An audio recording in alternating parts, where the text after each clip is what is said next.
some cities and states are very actively going in the wrong direction. This week we were at Career High School celebrating Pride Month and celebrating our pride in our community. The school had an assembly where they honored Eric Russell, our treasurer, who is the first black openly gay state elected official in the country, which is an incredible achievement, but kind of shocking that a state, like a state cabinet elected official, not a legislator. But it shows that we've come a long way, but we have so much further to go. And in addition to the challenges that we face around our nation, we are facing deep challenges around the world and struggles with peace. And we've seen what's happening in Ukraine right now. And our heart goes out to our brothers and sisters in Ukraine, where Vladimir Putin has chosen a war and chosen a pathway that I think if you're like me, you're concerned about the future of our country. We need to spend more as a nation on social services than we do on military. We need to invest more in our people than we do in arms. And we in New Haven, because of you all, and I'm looking at a lot of our elders that are here today, because of you all constantly calling out our leaders to ensure that we're investing more in the people that are most vulnerable in our community, whether it's at the local level, and I know a lot of us care and are pushing the city at the local level to do more, the state level, or the national level. And so for us to be here as a symbolic safe harbor for the Golden Rule and to welcome you into our port, it's an honor for us. It's an honor for us. But it's also, I hope, a symbol that you chose to come here as well, because you have seen the activism in the peace community here and the work that has gone on for decades and decades and decades to call out peace and to call out what we need to do as a nation to invest more in the most vulnerable and less in our military. So I have a proclamation here to share with the leaders of the Golden Rule, and I will read that to you right now. A proclamation from the City of New Haven welcoming the Golden Rule Peace Boat to our city. Whereas in February 1958, 4 Quaker activists sailed the Golden Rule Peace Boat from California towards the Marshall Islands in an attempt to stop nuclear bomb tests in the Pacific, and were arrested, contributing to the growing worldwide movement against nuclear weapons. Eventually realized in the United States signing of the Limited Nuclear Test Ban Treaty of 1963. Whereas the Golden Rule has been restored by Veterans for Peace, trucked from the West Coast to Minnesota, sailed down the Mississippi, and is touring the United States East Coast, including several stops in Connecticut, and will be in New Haven from June 2nd, 2023 to June 5th, 2023. Whereas the Golden Rule Tour aims to support the United Nations Treaty on the Prohibition of Nuclear Weapons, raise awareness about the human and environmental costs of nuclear activities, and support efforts to stop the possibility of nuclear war.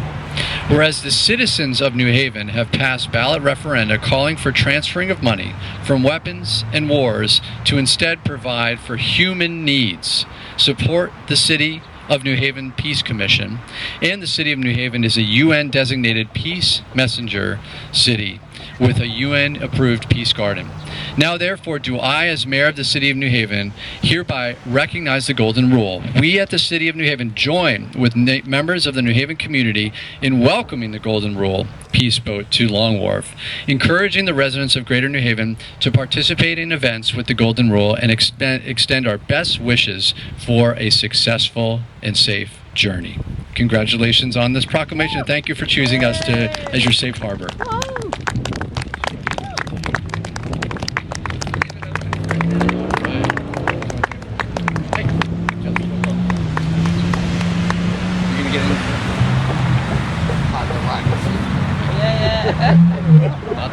You're going to say something? Yes. Oh, okay, great.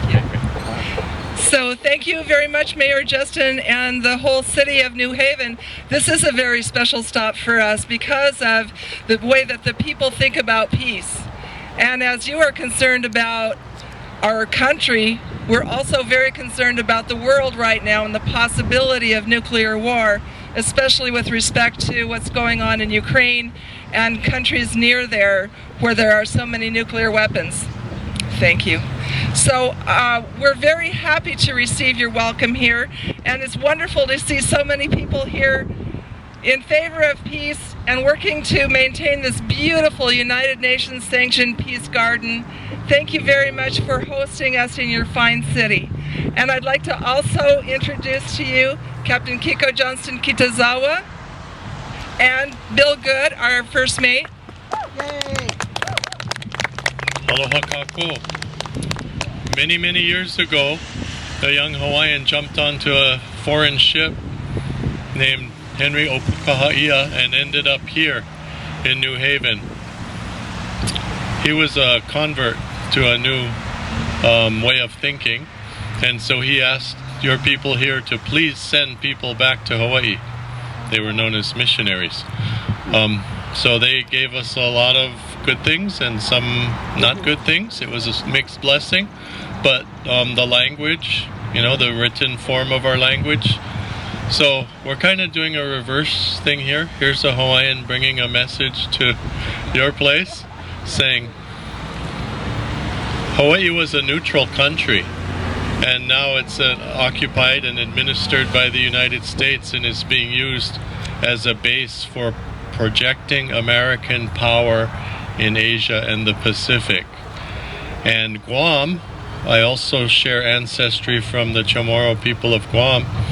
Guam is often described by American military leaders as America's floating aircraft carrier. Well, you're not supposed to put civilians on your warships.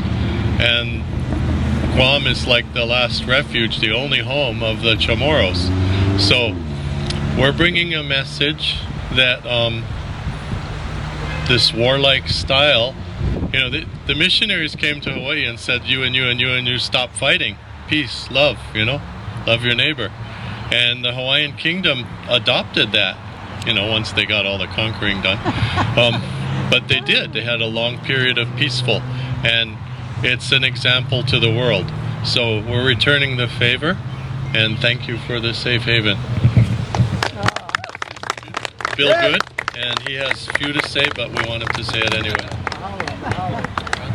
Thank you all for the warm welcome here in New Haven, and so far I've been saying this all along is I thought I would get on the boat this summer and spend the time speaking and teaching other people, but so far it's gone the other way, and I've done mostly learning, and I've gotten some great ideas that I can take back home to Ohio, to my many activist friends that are working on numerous issues. Mark and Louise, this morning we were talking about some of the ideas for homeless, and I can take those ideas and back home with me and share them with my community. So thank you all for all the work that you all do.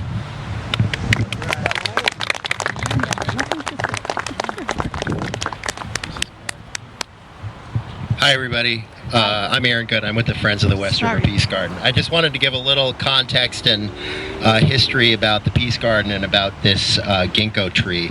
But first of all, thank you, Mayor, and thank you to the crew for joining us. Thanks to all of you for being here as well. This is a bigger crowd than we've had at the Peace Garden in quite a while.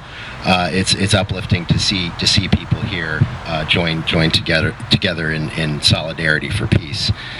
Because of its location, the Peace Garden is it's a physical and geographical gateway to New Haven, but it's also a symbolic gateway because it's an emblem, a living emblem of the values of New Haven. It's an emblem of the important leadership role New Haven has played in the global peace movement going back more than 40 years. It's a testament to the yearning for and dedication to peace of a particular neighborhood, this neighborhood, West River. And it's a testament to the inspiring commitment of volunteers to maintaining our parks and green spaces across the city. Everything here is done by volunteers, some of whom are in the audience.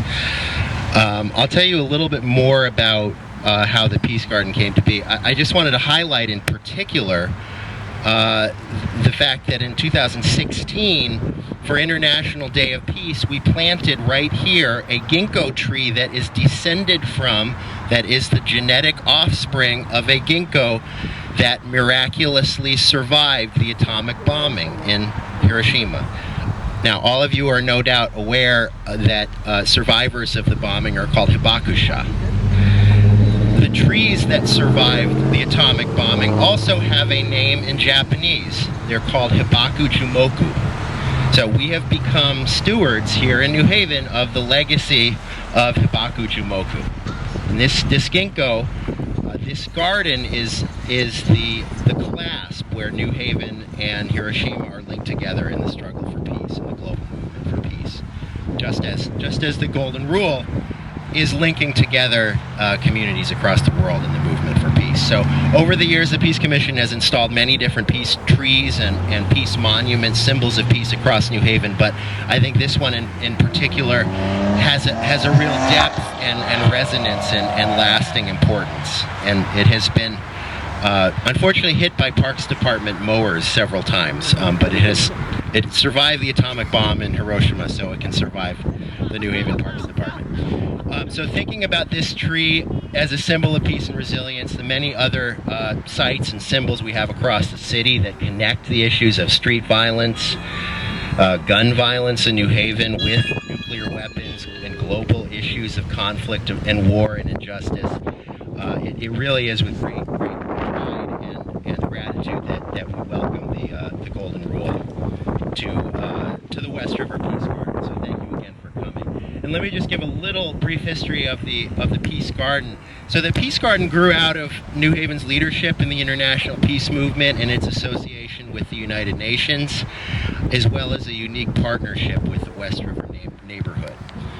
Named as one of the first peace messenger cities in the 1980s, New Haven is one of fewer than 100 cities in the world to be recognized by the UN General Assembly as a peace messenger city for its outstanding contributions to global peace. And in 1990, dignitaries from across the world attended the International Assembly of Peace Messenger Cities held in New Haven. And I actually have the program for that conference here, or a copy of the program. It's actually quite interesting and quite beautiful to look at. And I'd invite you to look at it later.